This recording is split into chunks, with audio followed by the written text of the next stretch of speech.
Hola, ¿qué tal? ¿Cómo estás? Dios te bendiga. Quiero contarte una historia que en realidad es historia, es decir, es parte del pasado. No es una historia ficticia, es real.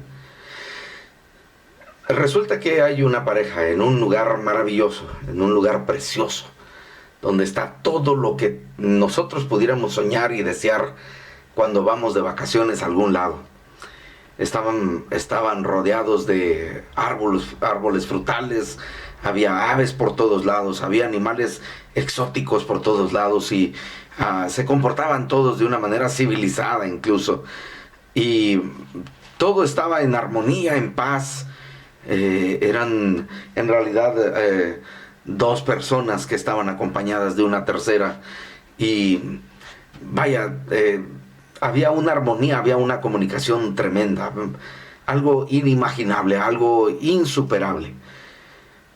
Pero llega alguien vestido de negro a sembrar confusión, a decir que se puede hacer lo que se desea en ese lugar paradisiaco, en ese lugar donde están viviendo ya por un periodo de tiempo largo. Y sin embargo llega esta persona y habla con ella y le dice que puede hacer lo que desee. Ella siembra en su corazón la duda, el pecado y finalmente va y toma de un fruto que no le es permitido tomar.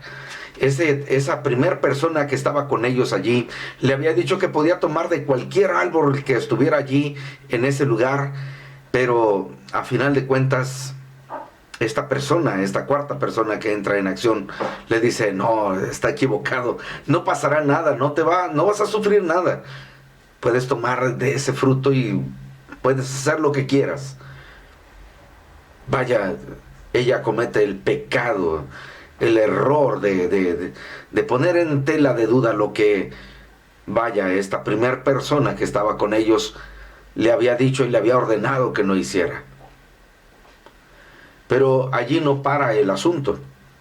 El asunto es que ella lleva también este fruto prohibido a su pareja, a su esposo, y le dice: podemos probarlo, podemos comerlo, podemos hacer lo que queramos. Y finalmente añade más pecado a su pecado, a esa desobediencia arrastra. Y vaya, no estoy queriendo decir que ella haya sido la culpable, tanto peca el que mata a la vaca como el que le agarra la pata, así dice uno de nuestros dichos muy mexicanos. Y entonces se descubre todo, y finalmente sucede algo muy importante. No solamente se rompe esa relación armoniosa que había, esa relación íntima, había momentos de intimidad, los tres juntos. Y no me refiero a la intimidad que hoy en día se prolifera. Había una relación tan intrínseca, profunda. Pero el haber hecho esto separó a la pareja de esta primera persona. Inmediatamente se dieron cuenta que la rueda de la creación, todo lo que estaba allí alrededor, se contaminó.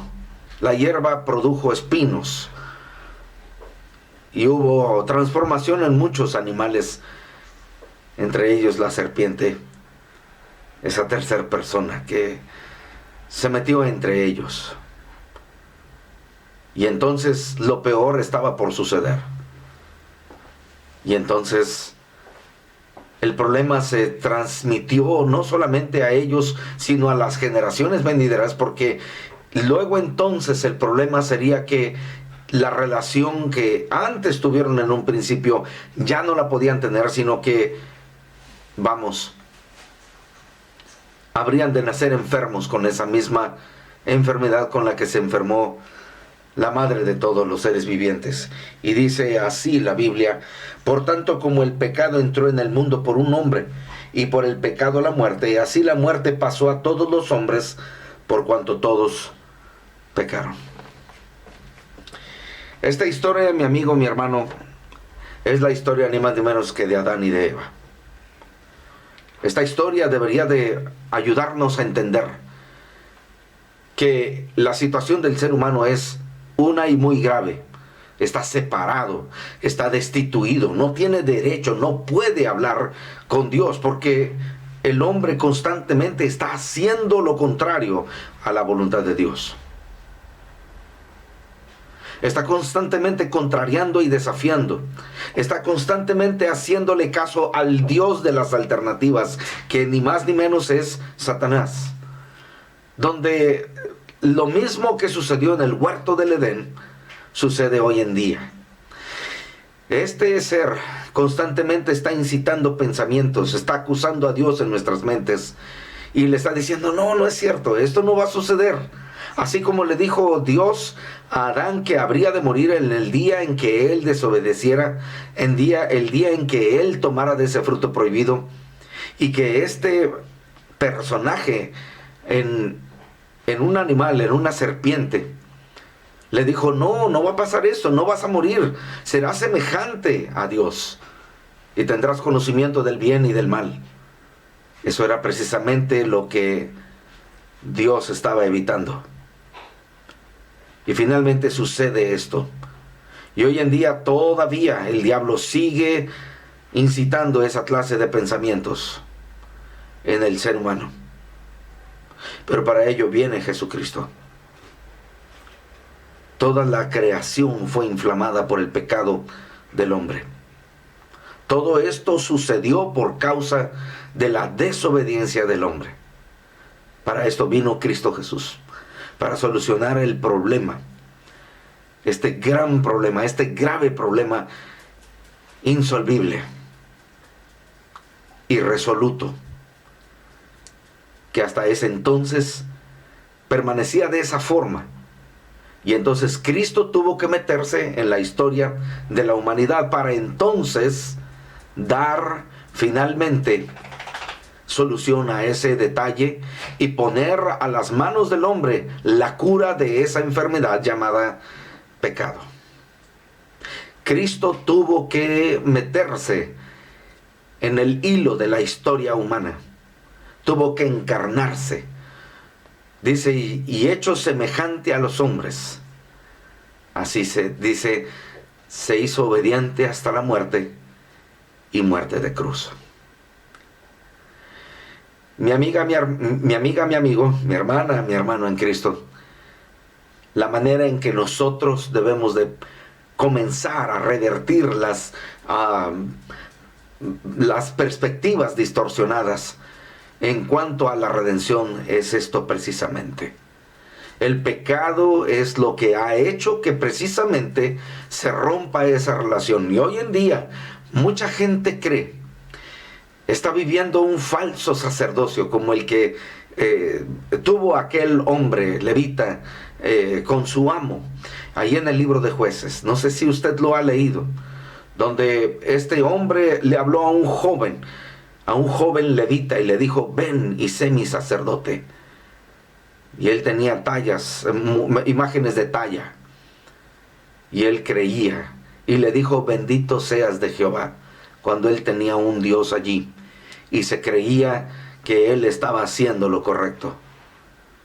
Y qué equivocado es ese pensamiento, al igual que hoy en día, al creer en la metafísica, al creer en imágenes, al creer en muchas otras cosas y dicen, esto es de parte de Dios.